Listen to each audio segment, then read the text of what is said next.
高达最强能力惨遭阉割，机动战士高达00剧场版先驱者的觉醒设定解说。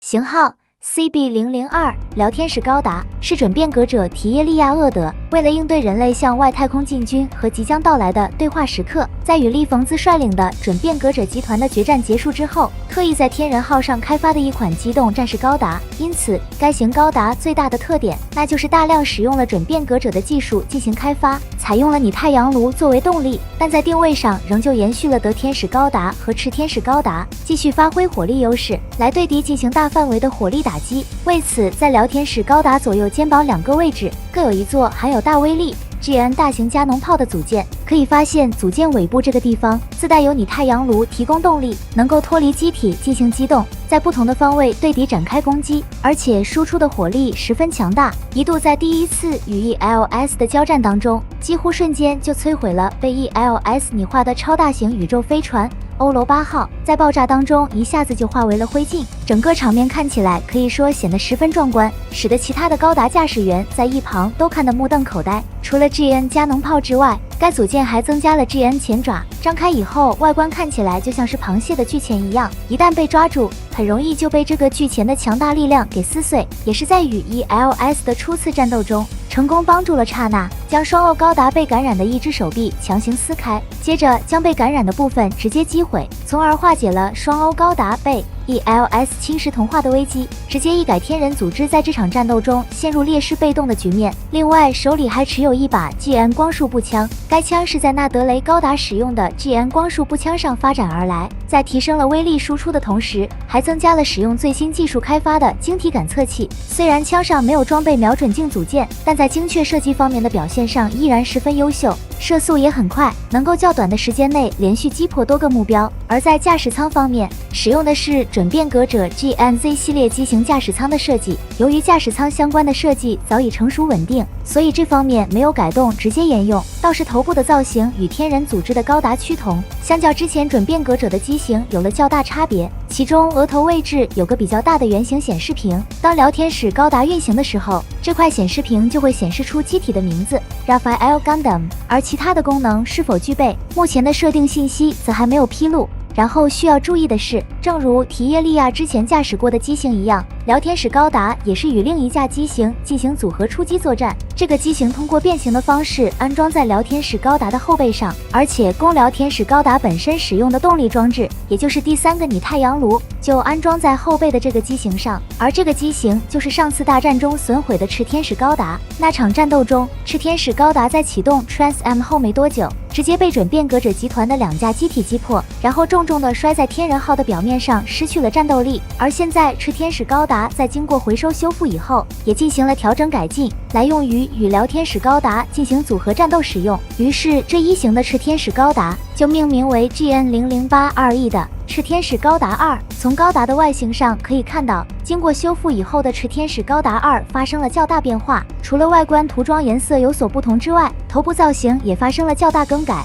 取消了额头上向前突出的2根天线，并且取消了驾驶舱，相应增加了 Bit 控制系统，然后通过脑能量波进行遥控。而挂在聊天使高达肩膀2侧的钳子，其实是炽天使高达2的腿部，所以算上炽天使高达2的后背位置上的拟太阳炉，总共3个拟太阳炉均没有在聊天使高达上，因而聊天使高达相当于其他没有安装太阳炉的机型一样，通过 GN 电容器来接收 GN 粒子维持高达的运作，而且有了3个拟太阳炉的处理，使得炽天使高达2型的攻击输出极其强大，一度沉重打击了首批前来的地外生命体 ELS，丝毫不比同期天人组织使用原炉的高达机型逊色。除了 GN 加农炮之外，2个手臂还各携带了一把 GN 火箭炮，其输出的威力同样也十分巨大，是炽天使高达2脱离聊天使高达后主要的攻击手段。不过只有到比较紧急的时候，炽天使高达2才会脱离聊天使高达进行作战，也就是在第2次与 ELS 交战的时刻，刹那与地外生命体 ELS 对话再次失败，结果又一次面临被侵蚀同化的威胁。在这个紧急的情况下，提耶利亚驾驶聊天使高达继续挺身而出，在让炽天使高达2脱离变形后，自己便释放了脑能量波去引开 ELS， 于是趁此机会遥控炽天使高达2将刹那所在的驾驶舱进行剥离，在自己完全未被感染侵蚀之际，将刹那转交到御天使高达手中。在御天使高达和妖天使高达撤离了以后，提耶利亚便启动 Trans-M， 让2架高达机体进行自爆，由此来拖住地外生命体 ELS， 尽可能让刹那早点脱离战场，退回到托勒密2号上。就这样，辽天使高达和炽天使高达2退出了这场与 ELS 的战斗。值得一提的是，这个为提耶利亚准备的机型居然没有具备提供全方位防护的 GN 立场能力，这一点实在让人觉得有点匪夷所思。虽然辽天使高达是在比较紧急的情况下开发而来，但之前天人号上早已开发过多款拥有 GN 立场的机型，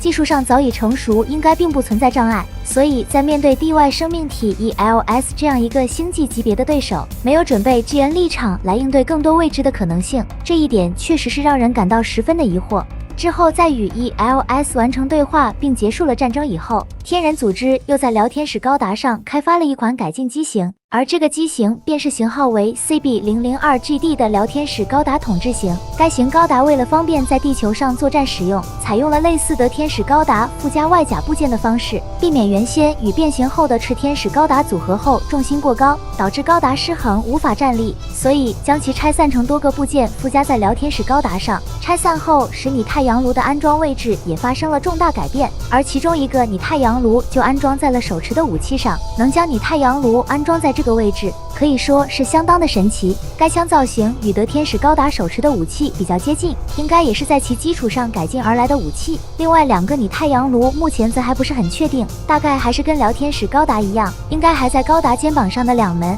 GN 加农炮这个位置上。虽然取消了另外2门 GN 火箭炮，但对辽天使高达统治型的火力输出影响不大，依然能够对敌进行强而有力的火力打击。倒是附加部件在卸下了以后，还能组合成2个无人机形态进行遥控攻击。可以看到，每个无人机的核心部分都是肩膀上 GN 加农炮组合而来，并带有 BIT 传感器组件，方便通过脑能量波进行控制。而中间红色圆圈部分则是拟太阳炉，是无人机重要的动力来源。这样无人机就可以脱离高达，让其发挥僚机作用，去分担一些比较危险的战斗职责。当然，除了无人机之外，还可以把所有的附加部件组成一个完整的机动战士。这个机动战士便是型号为 GN00802 的塞尔拉，其造型上与炽天使高达2大致一模一样，但是没有头部，仅设有一个小的传感器组件用于控制机体的运作。驾驶舱同样也没有设置，需要辽天使高达统治型上的驾驶员通过脑能量波进行遥控。而武装上跟辽天使高达统治型一样，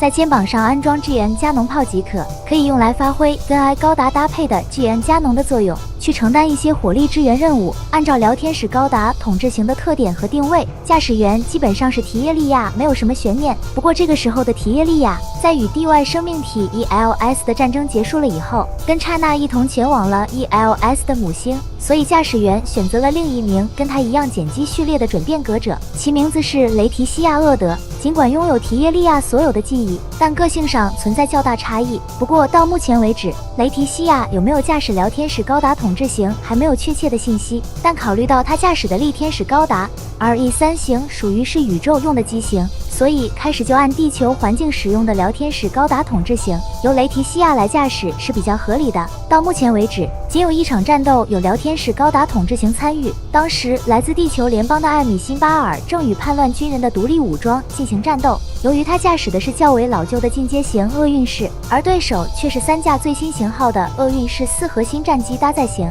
所以战力差距过大，毫无悬念被逼入了绝境。也就在这个危急的时刻，一架高达机体使用 GN 加农炮通过远程精确射击，将3架厄运式4核心战机搭载型全部击破，从而化解了艾米辛巴尔的危机。尽管接下来艾米辛巴尔顺着射击的轨迹看到了辽天使高达统治型，但这架高达究竟是谁在驾驶，艾米并不知晓。于是这场突如其来的遭遇便到此结束，后续就再也没有了这架高达机体的信息。而至于辽天使高达统治型上有没有加回 GN 立场的能力，到现在为止仍不得而知。